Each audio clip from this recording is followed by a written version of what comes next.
جو اپنے آپ کو امام اہل سنت کے فالور کہتے ہیں،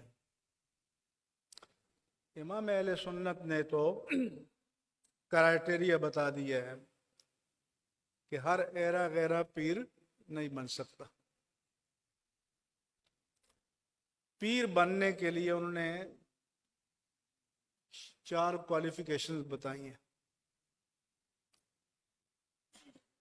پہلا یہ کہ صحیح العقیدہ مسلمان ہو، اہل السنہ والجماعت کے عقائد کے مطابق۔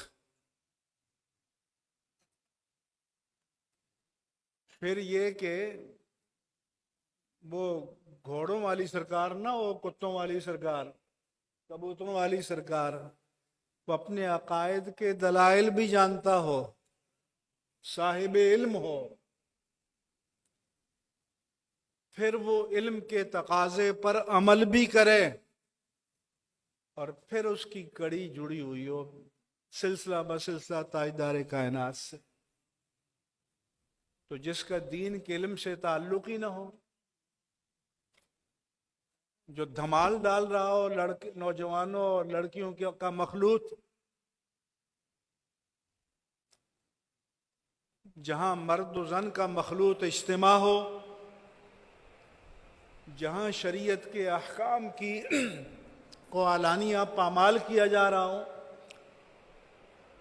تو ابھی میں نے بیان کیا تو سخت ناراض ہوئے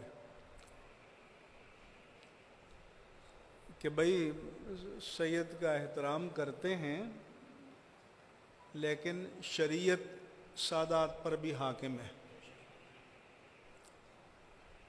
مستثنیٰ نہیں ہے، اس سے کسی کو ایگزیمشن نہیں ہے، کسی کو امیونٹی نہیں ہے۔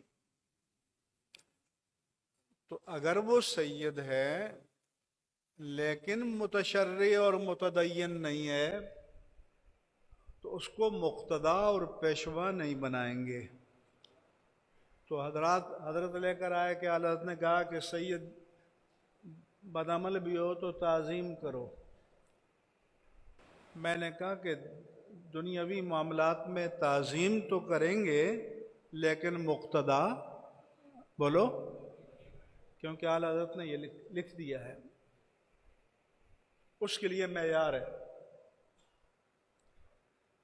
کیونکہ اگر بدعمل کو مقتدا بناؤ گے تو بدعملی کی بھی پیروی کرو گے نا پھر۔